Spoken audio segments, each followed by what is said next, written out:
Hey guys, it's Angel. Welcome back to the channel, and today we have a preview of a fantastic fun aircraft. This is Simworks Studios' Quest Kodiak, as we have a wonderful view of a porter cabin. Yeah, not related. The Quest Kodiak is made by Quest, which is, well, it's now the Dea Kodiak. Who knows? Who cares? Either way, it's a high-wing unpressurized single-engine turboprop with fixed tricycle landing gear. If you think this looks like a baby caravan, you're not entirely wrong, but it's not. It's a STOL utility aircraft, and it's designed to work from unimproved airfields, and it was first flown in 2004. Now, the aircraft was developed specifically really to work within bush environments and to be able to actually have a really dynamic ability to deliver people and cargo to rough, unimproved areas.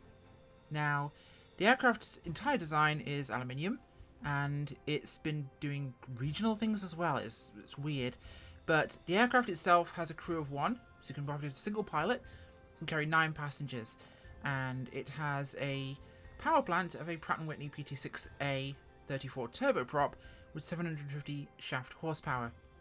The aircraft has a cruise speed of about 183 knots, stalls at 60 with flaps down, and has a range of 1100 nautical miles. Now, Simworks Studios sent me this to look at, to review, to fly, to see how I enjoy it, and thank you to them. Now, this is the first version. There are going to be 2, and you can have either or you can buy them both. The prices are looking pretty reasonable, and we're expecting to see this about the 17th of December. This is because of delays caused by Sim Update 7. Don't blame them. Now, the aircraft will launch on SWS, their own website, and Orbex and Sim Market, and other third-party stores, and a version will go to Microsoft for the marketplace for PC and Xbox. Now, this is the wheeled version. It will retail at €29.99 on their website, and a little bit up on other stores because of the bit they take from the top. Now, they've been getting lots of questions about the Amphibian, which they are finishing, and that will come out for €14.99 as a separate package. It'll work on its own, it's not an add-on, you don't need to have the other version to use it, but if you just want the Amphibian, that will work that way. Now, what do you get? You see here, you have 4 variants. Wheels with cargo pod, Tundra, and Tundra with cargo pod. So you have 4 base model variants here, which all have different flight dynamics, obviously. Tundra tires will have a bit more drag, the cargo pod adds more drag, so these are 4 distinct variants. It's not just a visual change on the same model. As we get some lovely through trees shots there. I love this panning camera. But as you can see, there are liveries out the wazoo. Dozens. And this is on every version. Hey, Asobo, take note of that. But this has so many crazy versions, including different interiors. We have cargo, we have parachute, we have passenger, and we have their Summit one, which is their kind of executive style interior. Now, as we look at the aircraft here, you're going to notice this comes with a glass cockpit. I've recently uninstalled the NXI to test something, so right now I'm running the stock one. Could you be quiet? Thank you. Comes with the G1000 suite, which is what the actual aircraft was built with, so this is standard. Pop my fuel valve in there, and we'll pop the fuel tanks open. Of course, you got things that even the seatbelt harness locks work on this. Not that you actually have a seatbelt on. Obviously, sun visors function, and you can even put it down to the side. There. Kind of block the sun. Should that actually be a problem, I just recommend putting sunglasses on in your flight sim. That's a much more effective method. You know a developer cares when the cup holder works, guys. Yeah, the cup holder. How do you open the door? You hear that? Weather seal kind of breaking as you open the door. And you can close the door again. And the cup holder even stays open with the door open. That's dedication to their art. Storm windows also function. Obviously door lock is separate there. Fire extinguisher doesn't work. I'd like this, guys, if you're watching this video. Animate that, please. Just I want the cockpit filled with white smoke. If I set off the CO2 extinguisher, that would be hilarious. Now, this is an early release version, so there may be some differences in the final variant, of course. But the aircraft overall, I'm assuming that's an AOA indicator, which would be really cool if that does something when I turn it on. But armrests all function, which is kind of cool. This is the regular version, passenger version, seating, as I mentioned, 9. The Summit version has backward-facing seats with tray tables you can actually pull out there to have face-to-face seating. Obviously, this is a more stripped-down version for just passengers. But I really just like the space in this aircraft. Obviously, you've seen people like Missionary Bush Pilot flying them. They are very dynamic aircraft. And one of the nice things here is, look, even the elastic there moves as you actually rotate the yoke. Because it's actually attached off the centre of the axis, so it would move. Most of them don't, they just sit there. But you can see it stretching, see? That's so cool. I like that a lot. Little things really make a difference. Let's go outside and take a look at the aircraft. Now, this is the cargo pod variant. So, as you can see, really nice modelling. I quite like this. It's a very clean aircraft exterior-wise, because more modern aircraft designs are much cleaner than older styles. But I haven't really seen any texture issues with it in terms of how it looks. Obviously, we've got wheel chocks there as we are parked. Look, a brake. Now, I'm going to be incredibly critical because I know the guy who did the textures on this. Can I find any inconsistencies or problems just to annoy him? Boolean Cut's got a couple of less polys than it might have in there. But you'd have to put a livery on the area to find out if it pulls texture, because Boolean Cuts are one of the things that warps texture maps. This is very neat and tidy, I've got to say. What is that? What is that? There's obviously something, but I don't know what it is. Is that like a external power jack?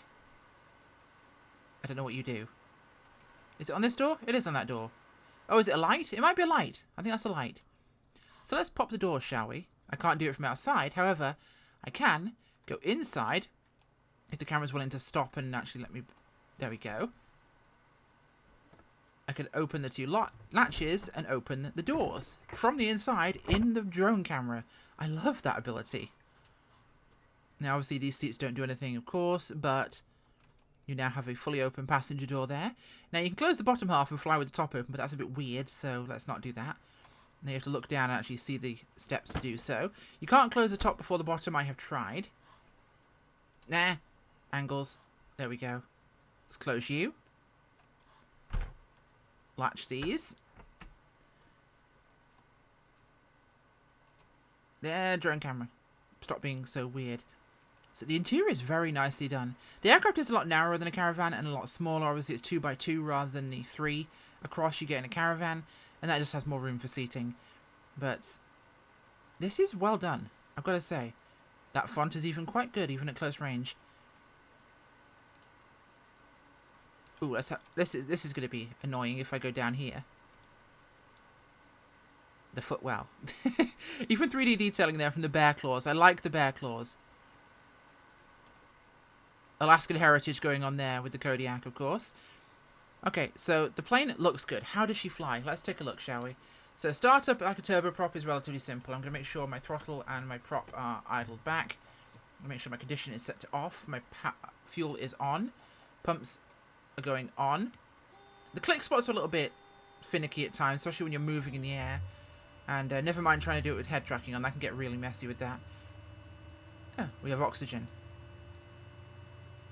Tours. We've got the other items in here. Stall horn, my favourite. Okay, N2 is coming up. Let's turn the ignition on. And we have it lighting. Nice. Now, what could be a little bit finicky with pulling the actual condition lever back here? There we go. I think that notched into condition low. See, if I move this out of the way, and this, I've notched down into low idle, which means it's not going to be as sped when it's on the ground. Is that a word I can't use anymore? Probably going to get cancelled. Okay, fuel pumps to... Yeah, the click spots are quite small. Okay, so we are good to go there. Now, you'll find the parking brake under the yoke. So you push it forward, you click that, and you're good to go. Now, it's not moving on the ground. Like, you'll find it will move when you have condition to full. So if I was to go down here and go... Oh, wrong one. It will start to have fun with itself and roll. Or at least it normally does. I need to give it some prop. There we go. Yeah, as soon as it recognises the throttle input, it starts to run off. But if I was to pull this back to there, you'll find we roll to a stop. We're going to go to the end of the runway anyway. brakes on. And you'll notice we're basically stopped. But this is how you'll taxi without it being a runaway monkey, which of course turboprops like to sometimes. There is a little bit of a power loss right now, which is something they're working on, so the climb power it should have is about 15% down.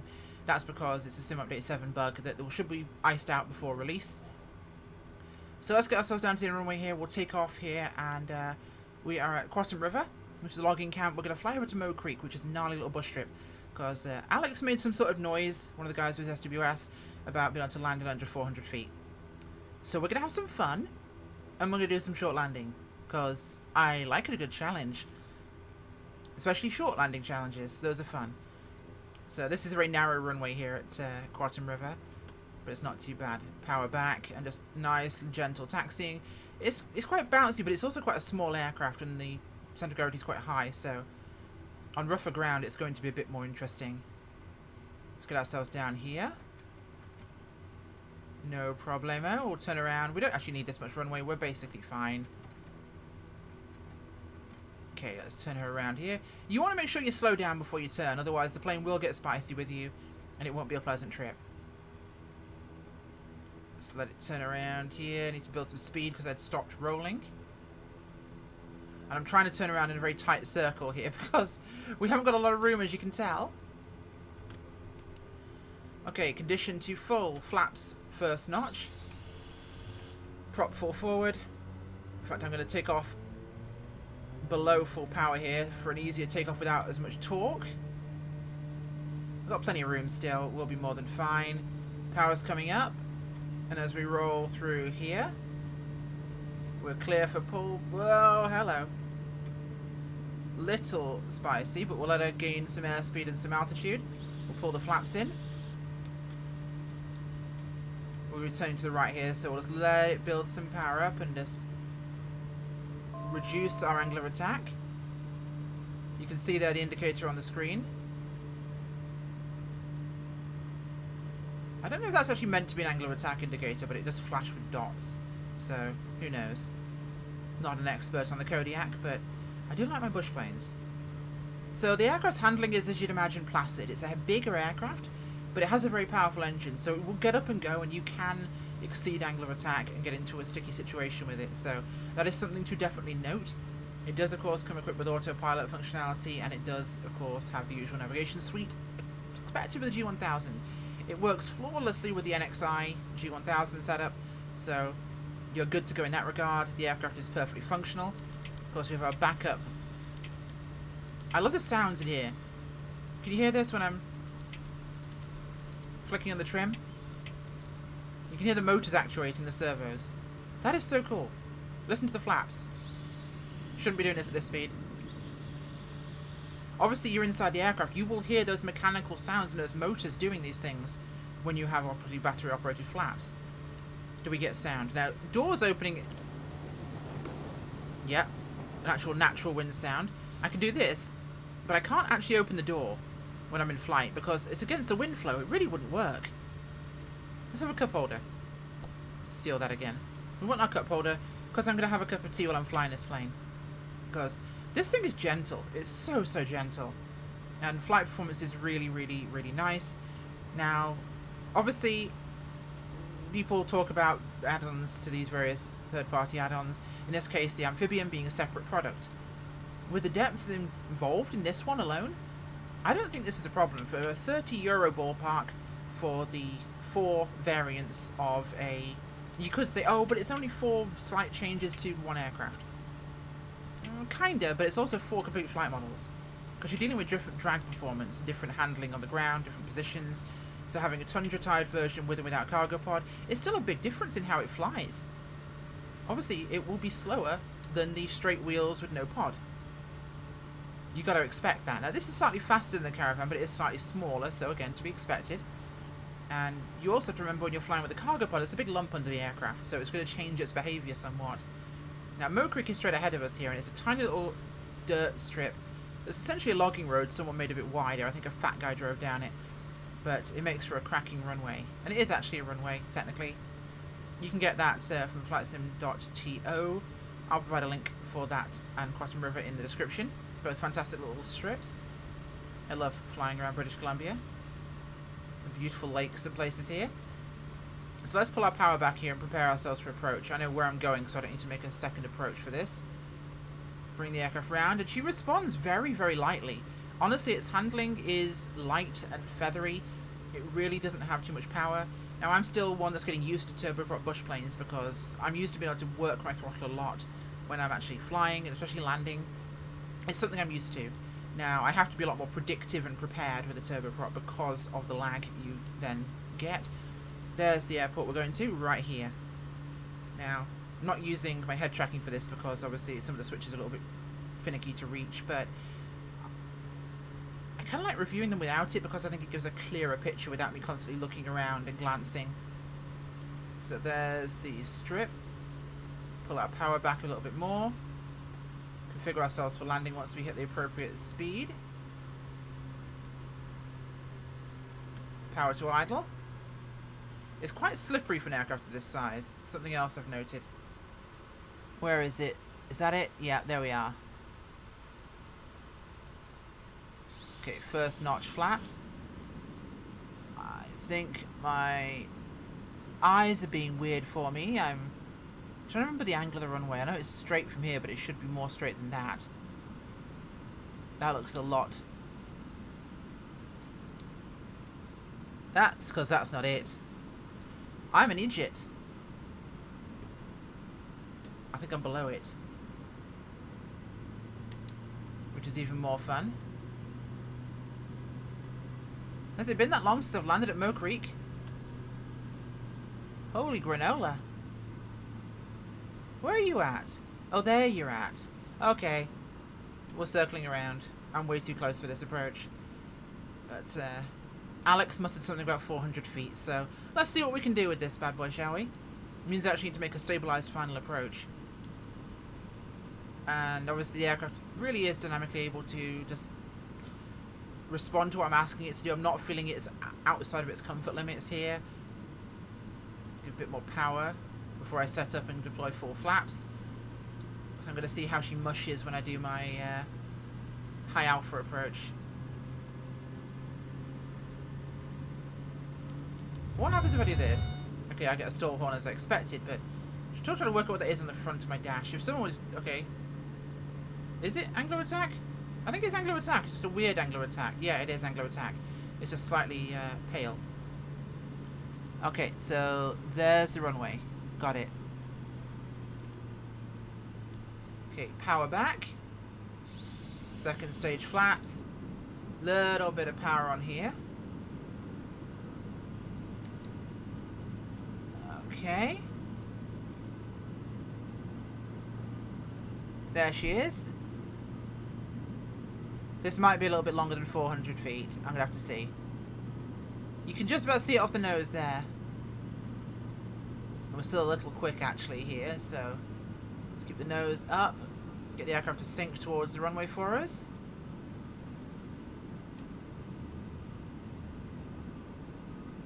There we are. A little bit of power.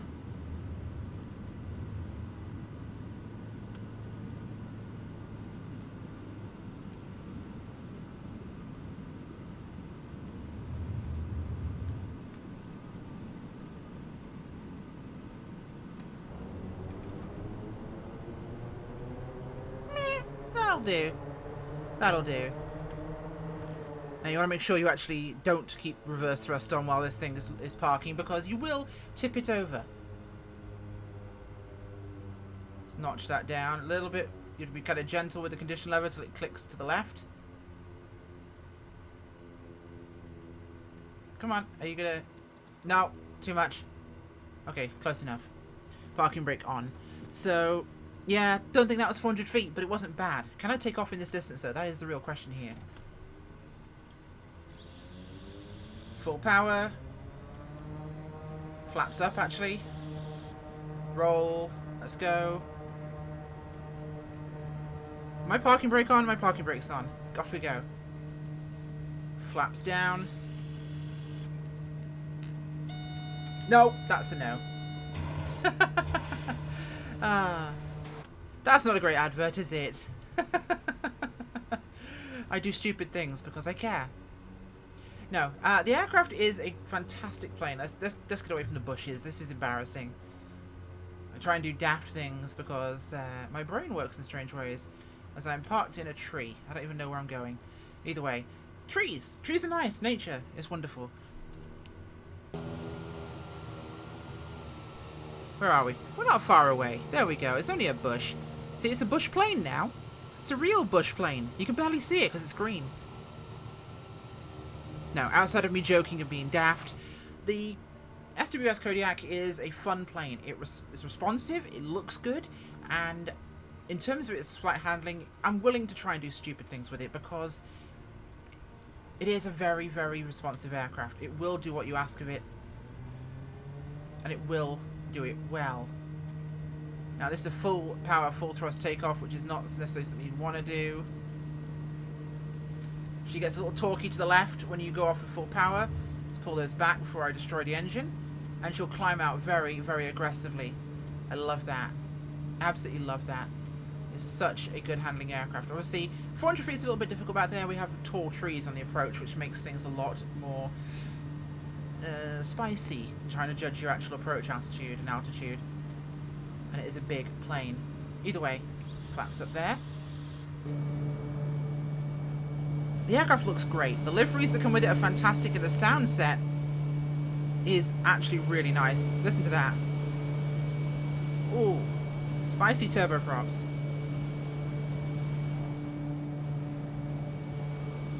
And I will say, it's a very good dynamic sound set that actually sounds a lot more realistic than the Asobo ones. I think this plane's fantastic. I think it's honestly a really, really nice aircraft overall. I can't find many faults. And this isn't because I was given a copy list to look at by the guys at SWS. I'm genuinely struggling to find really any faults. My only possible fault I could even think about finding would be that people will gripe about it being separate from the Amphibian version. That's a huge difference in terms of flight modelling though, and 3D modelling, and I'm pretty sure that one will also have different interior options like this does, so that's going to be, I think, a reason why it is that way around. That's the reason why it is a separate model, is because it is a lot of difference. And I don't personally have an issue with that.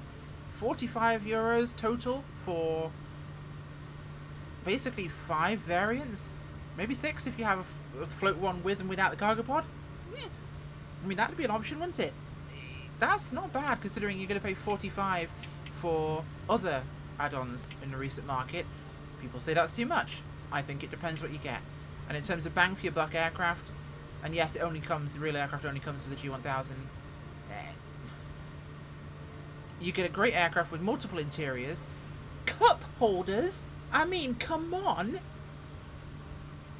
Carinado don't do cup holders. That's €45 well spent in my eyes. This aircraft can hold my tea. And with that, thank you for watching. Goodbye.